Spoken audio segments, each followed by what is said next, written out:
So I wanted to talk about the current because it seemed like it tied into what you were just saying. And it's also in the January 30th calendar discussion is the current. And for me, the thing that I tend to do is I tend to get involved in busyness and doing and thinking about things.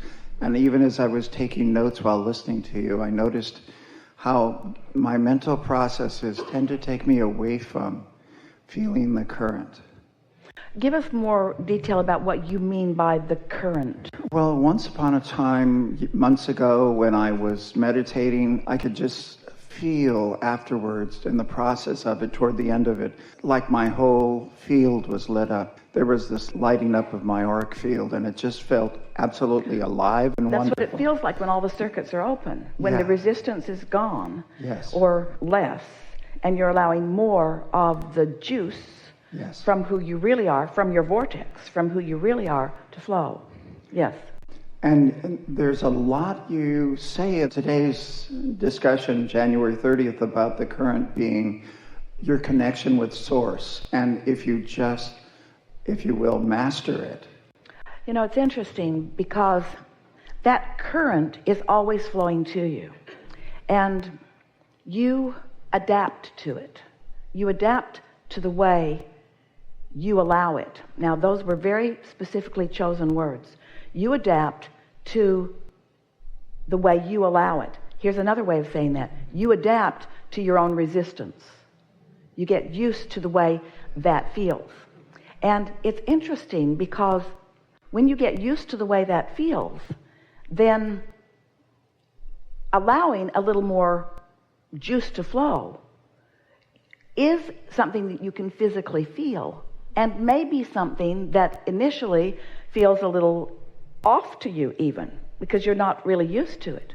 We like to play with you about it's a terrible price you pay for this alignment, all that bliss and everything. The way for you to really be aware of your connection or your alignment to that current is by doing your best to stay focused on whatever you believe caused it. And in doing so, you allow it to become more. And as you allow it to become more, the momentum of that allowance, of that more and more allowed current, will carry you into realizations and into experiences that then you can begin to make the association of. We've been saying for a long while that there are two ways of knowing how you're doing in terms of that alignment, or as you say, that feeling of that current. There are two ways to know what your alignment is. One is by the way you feel, and the other is by how things are turning out. So now, in the spirit of what we're talking to you about, turning vibrations to thoughts and thoughts to things, as things are turning out, if you can make the correlation, well, how was I feeling before that happened? In other words, what feeling came before this thing? Or what feeling came before this thing? So you begin to master your understanding of your state of allowing. Esther was sitting at the beach a day or two ago. She was alone, sitting in her van, and she went specifically for what you're talking about. She went to feel that current. She went because she knows, first of all, that ocean is wide open out there. And as she faces out there, she knows that there's no resistance out there in those airways at all. And the people that she sees are frolicking in the surf. They're getting better on their surfboards. They're picnicking. She can hear the happiness in their voice as they're walking by. So she knows she's picked a sort of resistance-free zone. So she sat and focused, did a short meditation, cooked breakfast in her van, basked in the fun of that. And then she sat. She opened enough windows just for the perfect breeze. She created what she believed was the perfect environment for alignment with well-being. And then she sat there in perfect alignment with well-being and thought, I don't really feel the juice. She's so used to that. She's so used to alignment that it's just the normal way she feels. It's just the normal way she feels. She remembers the first day or two, or 3 or 4, or year of standing at the podium and waiting for Abraham to come in. It felt like she had her toe in a light socket at first, because the vibrational attitude of her being and the vibrational attitude of our being took a little while for her to adjust into that vibrational frequency, you see. And so one day we were talking with a woman in a setting like this, and we were wanting to help her get her juices flowing a little bit. She was bored with life and disappointed with all things, and she wasn't having any of us either. And so we were wanting to suggest things to her that might get her juices flowing just a little bit. So we suggested something, and she said, oh, I've already got that. And we suggested something else, and she said, oh, I've already got that. And it became evident that what she meant by desire, the feeling of really getting those juices flowing, was that angst or contrast between not having it and wanting it. And there are a lot of people that's the current that they're looking for. They're looking for that sort of edge. And there is something delicious about that edge. Don't you love to sit down to a wonderful meal when you're really hungry? And if you just ate 5 minutes ago, don't you feel different about the wonderful meal that is before you? If there's some hunger or if there's some asking, then the receiving is so much more delicious. And so that's what we are encouraging you, because we can feel that you know how to get into alignment, you know how to meditate, you know how to raise your frequencies, you do it all the time. You know how to feel good. We want you to realize that being tuned in, tapped in, turned on sometimes feels like ecstasy. Sometimes it feels like love. Sometimes it feels like appreciation. Sometimes it feels like passion. Sometimes it feels like true interest in something. Sometimes it's a feeling of utter fascination. Sometimes it's a feeling of utter well-being, like floating in a sea of contentment and well-being. In other words, the feeling of alignment, that feeling of being tuned in, has everything to do with everything that's going on with you around it. Do you see what we're getting at?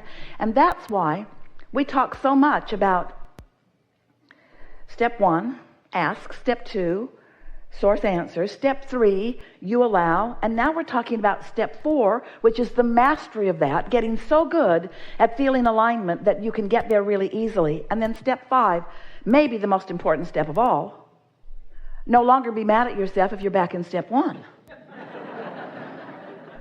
In other words, an acceptance that contrast is necessary for the focusing. That contrast is necessary for the feeling. That contrast is necessary for the molding of the clay. You really do want an ability to reason. You just want to be so much more in the attitude of well-being than in the attitude of pessimism. You just want to lean easily into feelings of appreciation rather than feelings of criticism. You just want to have control of the direction of your thought. And it's our promise to you that the natural processes, the natural laws, the natural momentum of law of attraction will carry you into those stronger and stronger feelings. So as Esther sat there, she was realizing that she was right there, and then all of a sudden a flood of insight began pouring through her. She got her computer and began writing. She's working with us on new meditations with music behind them, and one full meditation came to her in about 5 minutes time, because that's what that flow is like once you get into that state of alignment. But people would say to Esther, even Jerry would say to Esther when she would come off the platform, he would say, that was the most significant dynamic piece of discussion I've ever heard anywhere, anytime, as he would show her his notes. And he would say, how did it seem to you? And Esther said, it was sort of like talking about what we were going to have for lunch. Because Esther doesn't have that feeling of amazement, because she's not pitting it against or applying it against anything else. You see what we're getting at? That's the beauty of being here in your physical format. You get to feel the movement forward into the new understandings. And that's what it's all about. You keep thinking, oh, I just want to be over there where it's all understood, and over there where it's all achieved, and over there. And we say, that isn't what you want. What you want is the understanding that it's ever unfolding. There's never an ending to the exhilaration that you're feeling on your way to more, on your way to more, on your way to more, on your way to more. So what I wanted to say about things is, it seems like the universe is just always sending all this flow, energy, current, Nonstop. nonstop. And my personality, let's call it that, is like always in a state of resistance. And as I become more tuned to it, I let a little bit more in and a little bit more in and a That's a little bit good more. description of almost everyone until eventually you get hooked on allowing. You get hooked on that feeling. It's like allowing yourself to be the realizer of the beauty of that surf. It's like willing to focus on it for just a moment and be the realizer of what that all means, of the gift that it is to you personally. There's a worthiness thing that's mixed in all of you where you really can't, almost all of the time, take in what's being offered to you. It's like you have to practice letting the love in that's being offered to you, and you're not that good at it. And that's why you want to justify it through hard work, or you want to justify it by having plenty of other people there enjoying it with you, because after all, this shouldn't be just for you. There's a resistance to accepting the value and the perfection and the wonderfulness and the importance and the value that is you. Right. You are out here on this leading edge as the new decider of where the energy will flow. And once you come to a conclusion, even a cellular conclusion, do you understand the adaptive nature of your being? Do you have any sense of the longevity of your species and the adaptive nature of your being and the understanding of source and the readiness of source to express to you whatever is necessary for the balance that you are seeking? But if you sit in that resistant place of not liking yourself, or not letting in because you're mad at somebody else, or not letting the new in because you're so fixated on what's already here, oh, it's so delicious. Once you catch the vision of this, once you get it, that you are a creator, and once you get it, that you're vibration, and once you get it, that what you want matters, and once that desire occurs to you and you feel it, and you know for sure, oh, now I felt it, it's a done deal. It was a done deal before you felt it, but you didn't know as much. Now I felt it, it's a done deal. Now it's my job to relax and witness the unfolding.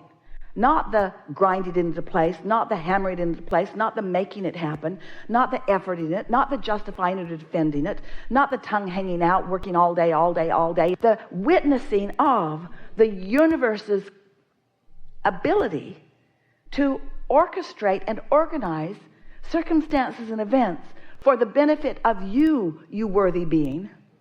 But you got to talk yourself into that worthiness. That's where most of the work lies.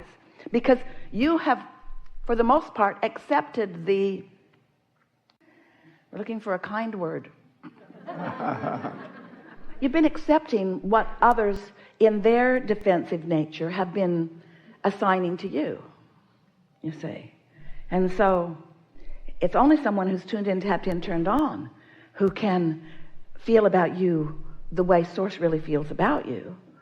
And so you just want to stop looking for love in all the wrong places and look for it where it really is. Look for it where it is.